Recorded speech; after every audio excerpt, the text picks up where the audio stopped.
Paling gampang pertama tentu menggunakan sungainya dulu. Iya. Malah diganti jembatan yang paten, jadi kapal juga tidak bisa lewat lagi.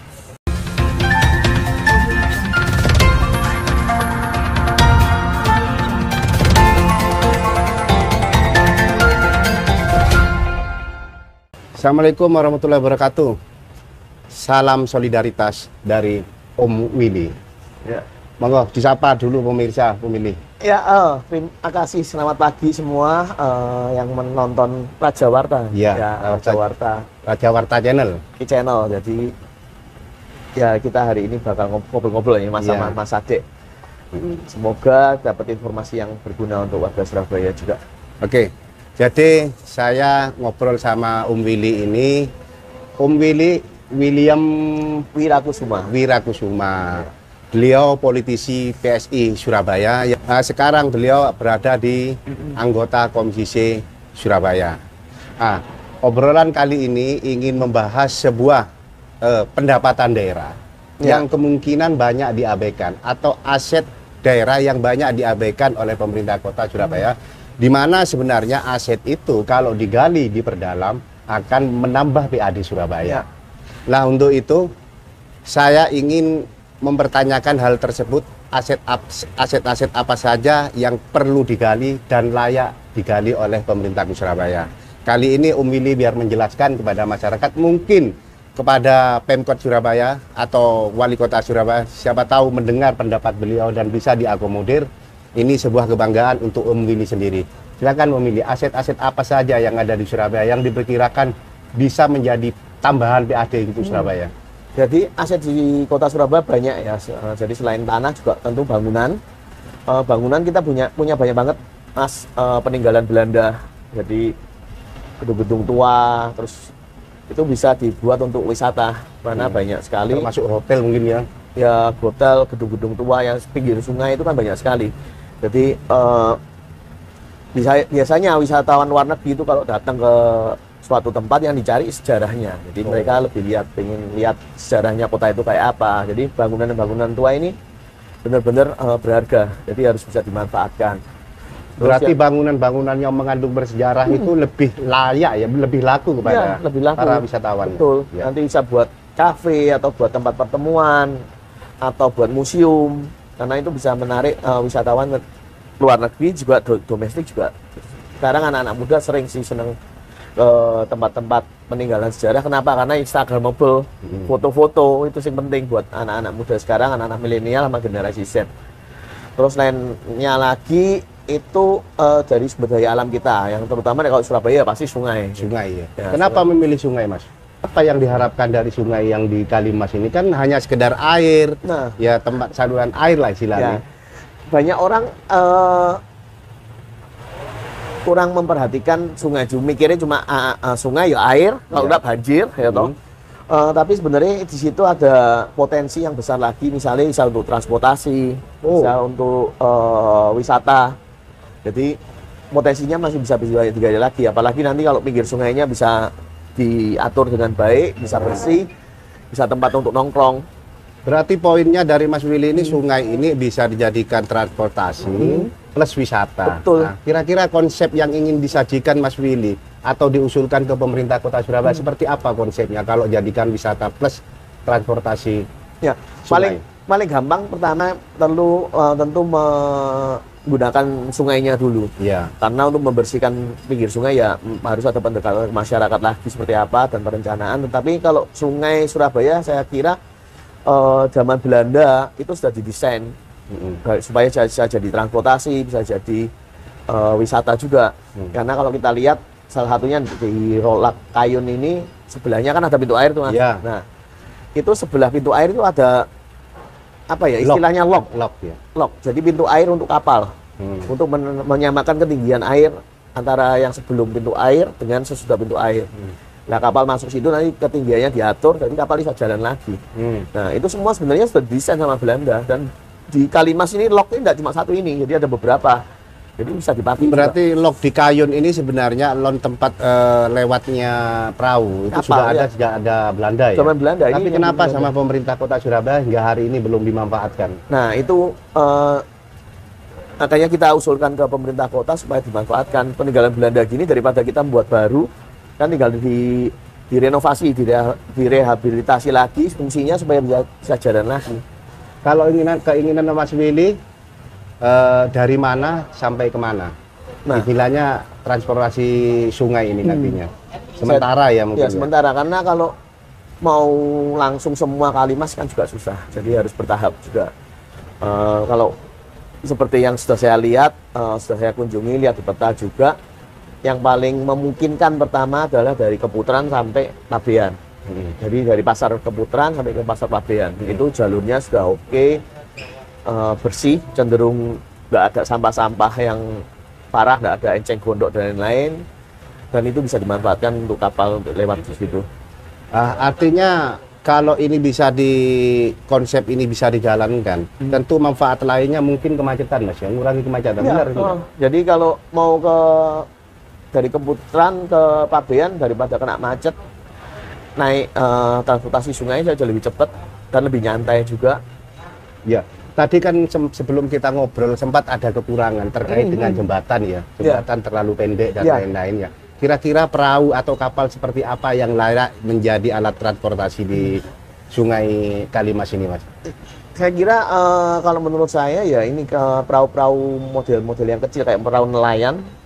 Tinggal dimodifikasi aja, dikasih kursi, berapa kursi, mungkin bisa satu kapal bisa untuk 10 orang. Mungkin yang lebih panjang lagi bisa sampai 20 orang. Yang penting bisa lewat di bawah jembatan, karena jembatan Surabaya kebanyakan pendek. Sebenarnya juga beberapa tempat dulu Belanda sudah didesain supaya jembatannya bisa dibuka. Nah, ini yang saya sayangkan, kenapa jembatan yang bisa dibuka ini kok malah diganti jembatan yang paten, jadi kapal juga tidak bisa lewat lagi. Oke, Mas, ini kan sebelum kita lanjut dulu, gimana kalau kopi ini yang sudah kita sajikan ini kita minum dulu. Saya minum susu biar sehat. Biar tidak kena corona, Mas, ya. Sehat selalu.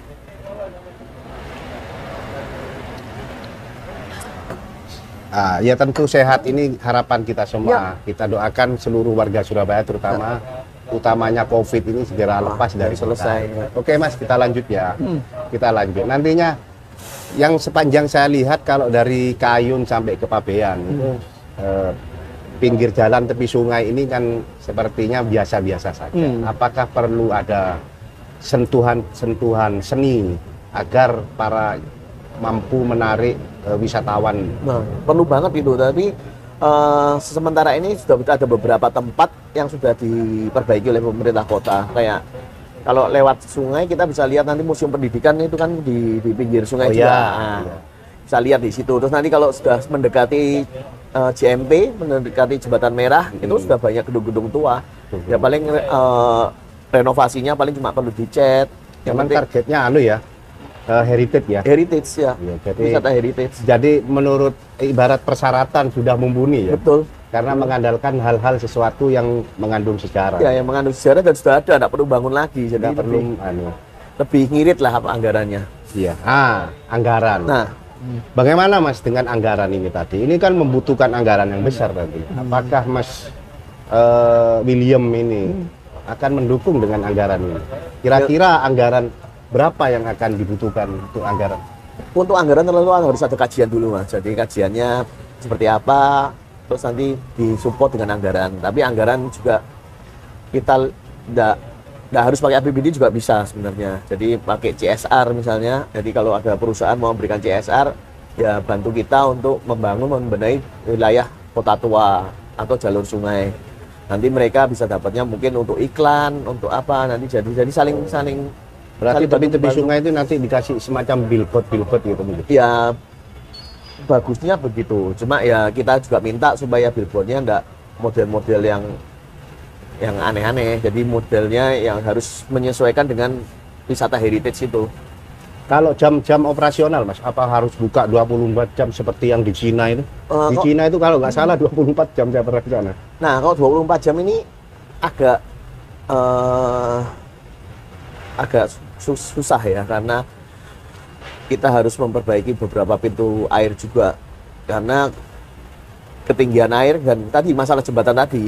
Kalau misalnya jembatannya bisa dibuka atau jembatannya dibuat tinggi, kita tidak masalah 24 jam. Tapi kalau misalnya pas waktu pasang naik dan lain, dan ketinggian air naik. Karena masalah jembatan tadi tentunya nggak bisa. Mungkin kita buka paling cuma siang kok. Siang sampai sore, pagi sampai sore, mungkin agak malam lah pokoknya. Jam kerja sampai pulang jam kerja. Jam kerja. Nanti dilihat ketinggian airnya, kalau sudah bisa kontrol, pintu airnya bisa dikontrol dengan baik. Itu nanti bisa sampai malam. Ya, kembali ke anggaran tadi kan masih kajian, Mas. Kalau berdasarkan analisa ya sementara Mas William, kira-kira sampai berapa miliar, Mas? Wah, Perahu ya toh. Ya. Tergantung jumlahnya juga sih, Pak. Cuma kalau cuma dari Keputaran sampai Pabean mungkin 10 M cukup lah ya. Ya, itu dengan kapasitas berapa perahu, Mas?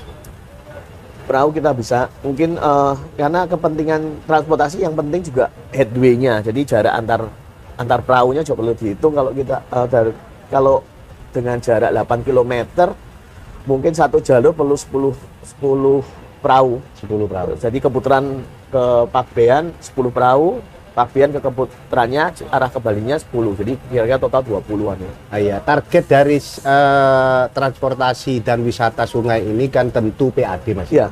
Kira-kira ketika itu terpenuhi, programnya terpenuhi ya, dengan anggarannya terpenuhi, kira-kira transportasi sungai dan wisata sungai ini bisa menyumbang PAD sampai berapa, Mas, per tahunnya? Untuk PAD sebenarnya gini, Mas. Kalau untuk transportasi secara global sebenarnya transportasi itu harus disubsidi oleh pemerintah kota. Karena kalau tanpa subsidi selalu pasti akan lebih besar. Kalau saya sih tidak mengharapkan dapat PAD plus terlalu banyak. Yang penting untuk awal bisa menyediakan transportasi untuk masyarakat dulu. Paling enggak ya bisa break even point lah. Jadi modalnya balik kalau 10 M ya kira-kira kita minta balik itu 10 M itu. Ya, Oke. Break even point tadi ya. Betul. Kalau break even point, kalau tiket, Mas, kira-kira kan tentu ditiketkan ini ada tiketnya. Yang pas kalau di KBS itu sekarang kan 15.000 ya masuk ya. Kalau ini berapa, Mas, ya pantasnya? Kalau saya pikir sih harus sesuai sama dengan harga transportasi yang ada di Surabaya. Karena kita konsepnya kan juga transportasi. Kita juga paling saya usulkan paling cuma 5.000 sih. Atau satu jalur sana. Jadi bolak-balik ya 10.000. Oke, pemirsa. Ini penjelasan dari Willy ini saya pikir sudah jelas, cukup jelas dan matang ya. Intinya kalau ini dijalankan dengan baik, PAD yang terabaikan akan tergali dengan maksimal. Ya. Tapi untuk PAD bisa nambahin juga, Mas, sebenarnya. Ya. Kalau mau dapat surplus dijalankan juga untuk logistik. Semisalnya gimana, Mas? Iya, jadi orang naik mengangkut sayur dari Keputaran ke Pabean, ya naik no kapal aja. Nah, itu kita bisa ngambil untung untuk PAD-nya. Oh iya, saya kan pernah ke Cina, Mas.